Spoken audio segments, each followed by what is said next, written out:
欢迎大家收听《菜鸟警探》第51集。从邢兆辉的办公室出来，杜大用直接就去了江浩的办公室，自家老大可是在这里等着他的。敲门进了江浩办公室以后，吴正平就立马开问了：怎么样？说了？杜大用点点头，邢组长的头发都白了许多，和我也说了很多，我才说了我的假设。那就好，看来这次830案把他折磨得不轻啊，比起刚来那会儿应该好多了。江浩在旁边听得呵呵直笑，你这乐什么乐？我说的不对吗？江浩走到吴正平身边，把手往吴正平身上一按，老吴啊，还是这么热血，这么护犊子。别说我，你还不是一样，亏你还说咱俩挤一张破床挤了1年多。是啊，像小杜这样的年轻警察，我们这些老家伙必须要给他们保护一点，要不然一个不小心就能让那些一心只想当官的给坑了。想想我以前带的付鑫，不就这样生生给坑到派出所去了，还是校园派出所。江队，付鑫是你徒弟，我和他还打过交道啊。哦，你小子怎么和他打过交道？杜大用于是就把前不久发生的事情说了一遍。付鑫就这点好，在哪儿做事都是板板正正的，就是太缺心眼儿，让他在基层多待几年，认识一下人间烟火，要不然调上来就容易捅娄子。吴正平看了看江浩，你这话说给我听的吧？难怪你这又是好烟好茶的伺候我，我还以为你这是念在我俩共同奋斗的面子上，你这是拐着弯和我说这件事啊！你这个老吴真是人精啊！我这不是要避嫌吗？那位明天也要退了，你正好调走了，不也需要得力干将吗？杜大用给他俩说的一头雾水。行吧，真的调走了，你到时候欠我一个人情，我给你操办了，就等你这句话，我先替付鑫谢谢你。江浩立马就满脸笑容地给吴正平捏着肩膀了，到时候不听话别给我面子，赵四里招呼他，你的鬼话我一个字都不信，你的关门弟子，我要是赵四里招呼他，就你这狗脾气还能不和我急？是，吴大局长，付鑫毕竟年纪不小了，再不在一线锻炼一下，真的就废了。吴正平点点头，表示认可。大用啊，你也听到了，估计还有1个多月2个月我可能就要调走了，不出意外应该是去青路下面的东郊市任局长。你现在风头正劲，我也不能把你带过去，那是在耽误你的前途。付鑫不一样，他是从市区一线到市区基层，所以才要从我那绕一下，但是你不能这样，等我调走了，有时多听听你的半个师傅徐队的话，别看他天天咋咋呼呼的，心里比谁都明白的。这件事现在队里也只有你知道，记得保密就好。杜大用听着心里有些不舍，从进了金田分局刑警大队，吴队就一直对他很好，哪怕他有时候毛毛糙糙的，吴队也一直一笑了之。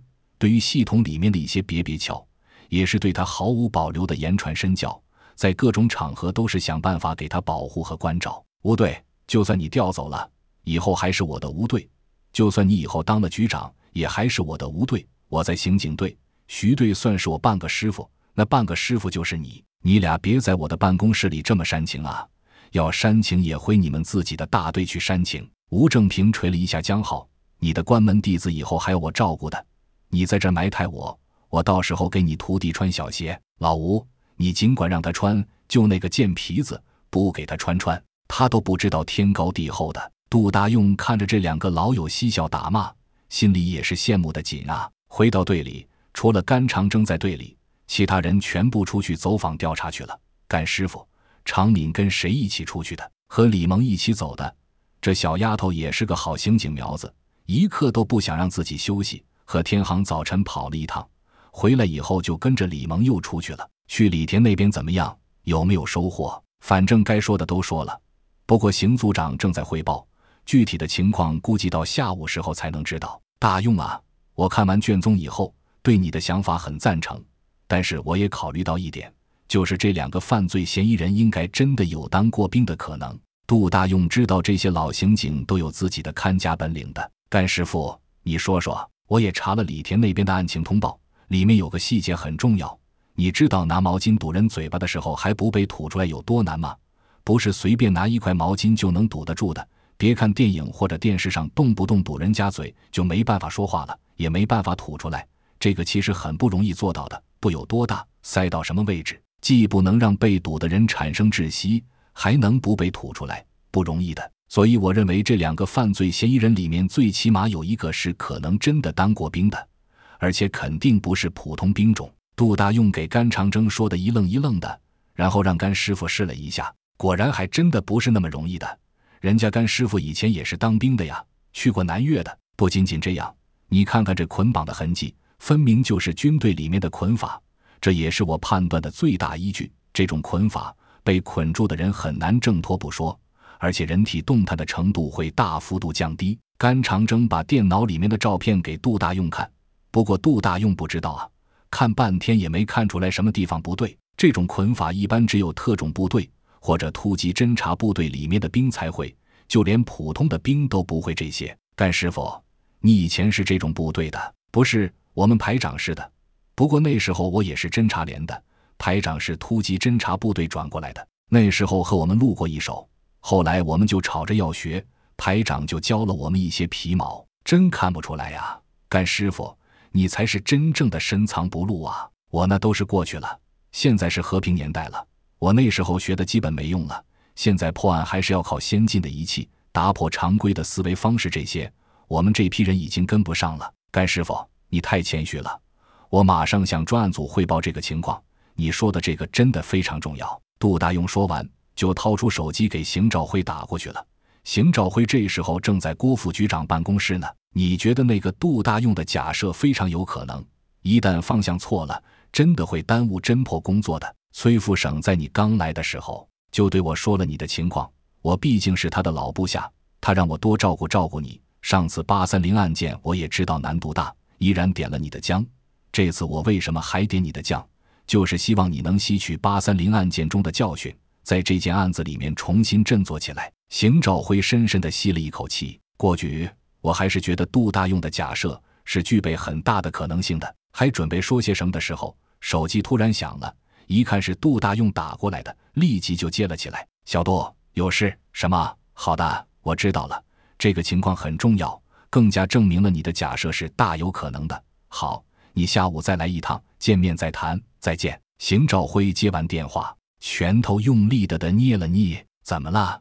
这个杜大用和你说了什么？邢兆辉一五一十地把杜大用说的情况说了。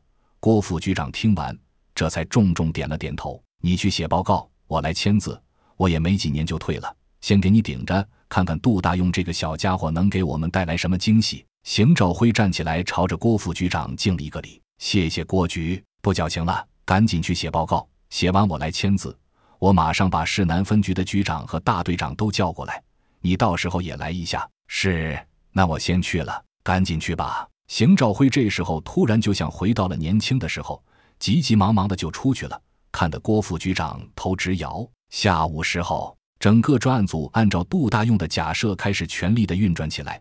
杜大用下午带着自己组里的薛天航、罗新、都伟、王俊坤、李蒙、常敏来到了李田分局这边的专案组指挥中心。甘长征在组里坐镇，但是同样属于专案组成员。常敏别看去了，但是不是专案组成员，只不过杜大用打着让他锻炼锻炼的借口也把他带来了。邢兆辉还是相当给杜大用面子的，最后还是把常敏编进了专案组，不过是后备支援组。这个后备支援组其实不仅常敏一个，3个大队谁还没几个徒弟的，所以邢兆辉就把这些人都编进去了，这才弄了一个后备支援组，这样皆大欢喜。如果案件顺利告破，这个后备支援组也是能跟着喝点汤的。不过其他2个大队的后备支援组的另外2个觉得杜大用和他们差不多大，都觉得很奇怪，结果给常敏说的灰头土脸。2个人说了无数卧槽以后，这才各自找了自家师傅去问了情况。不问不知道，一问吓一跳，这是大神啊！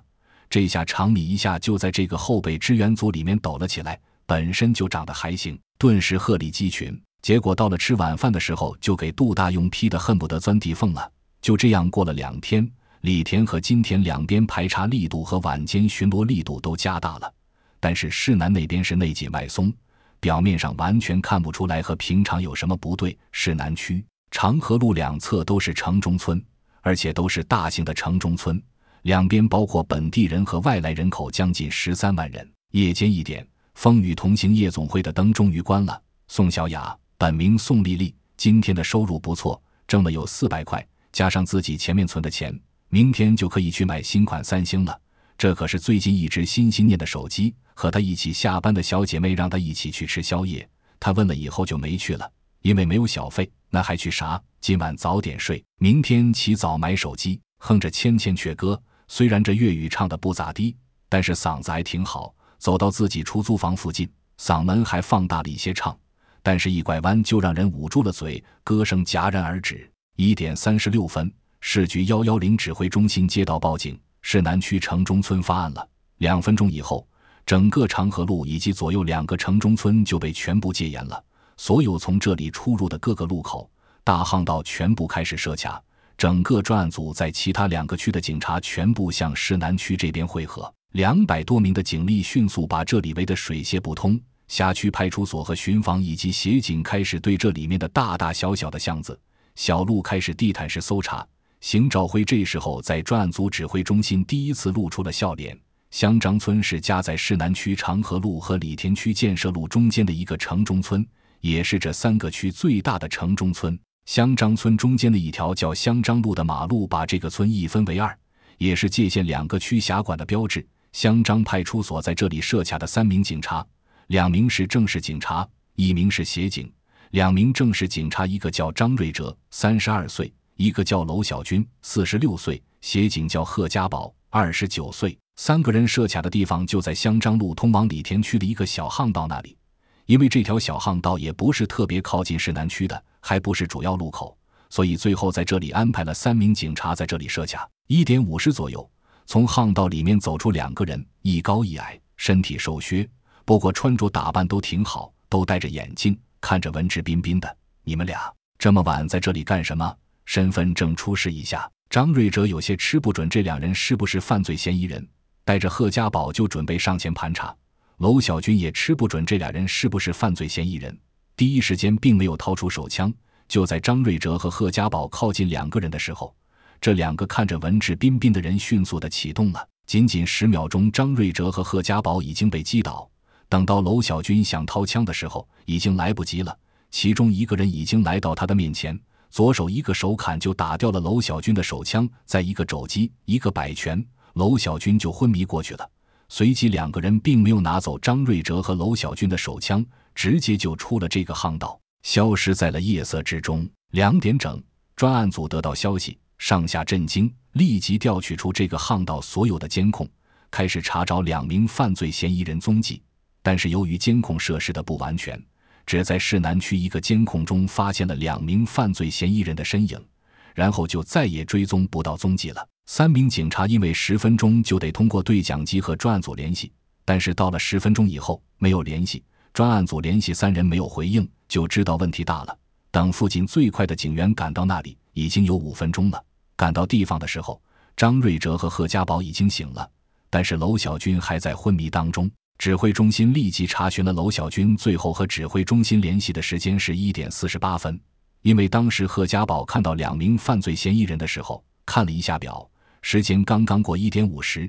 其他警员到达现场以后，发现2把枪没有丢失的时候，身上的白毛汗这才收了。万一这2把枪丢了，这2名警员的问题就大了。现在好歹枪没丢，人也只是轻伤，真的是不幸中的万幸。2点10分，3名警员全部到了专案组指挥中心。邢兆辉刚刚的笑容一点都没了，心里是无比的懊恼。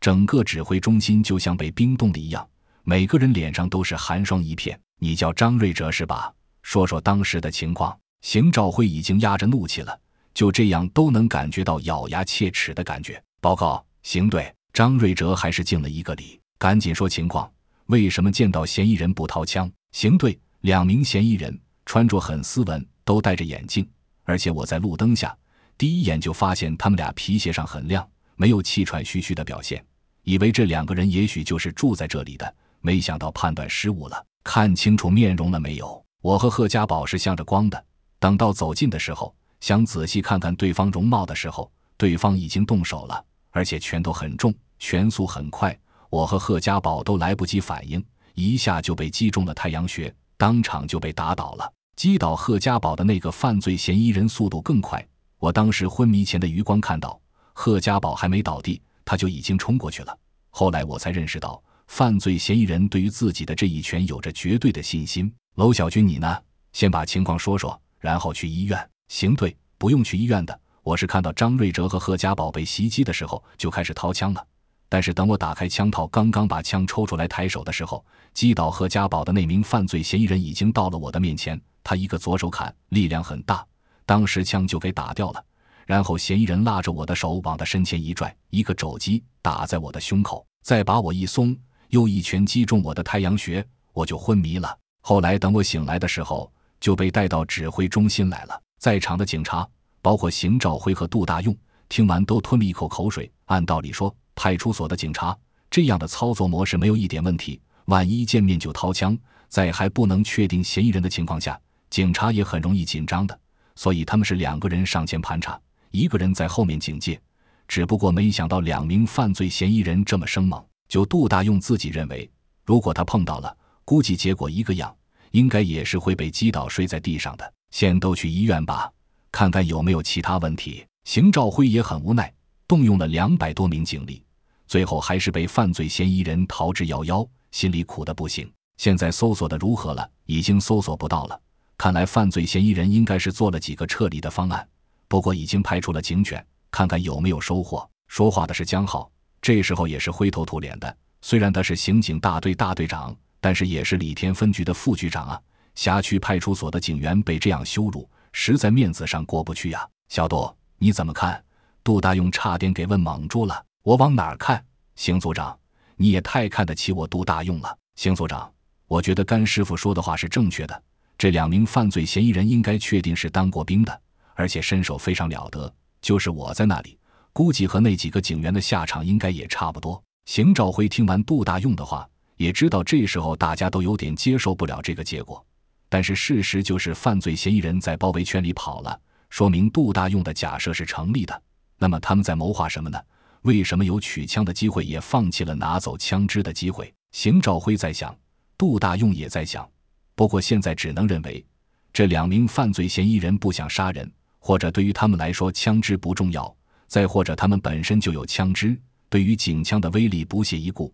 指挥中心从2点到早晨7点还在搜索之中，但是除了市南区的那个监控最后看到的犯罪嫌疑人背影，就再也没有发现踪迹了。现在只能在消失的那块进行大范围的排查了，还要保证警员排查中的安全，市局只好向武警支队求援。于是总共将近400的警力对这一块进行了地毯式搜查，必须做到一户不漏，查户到人。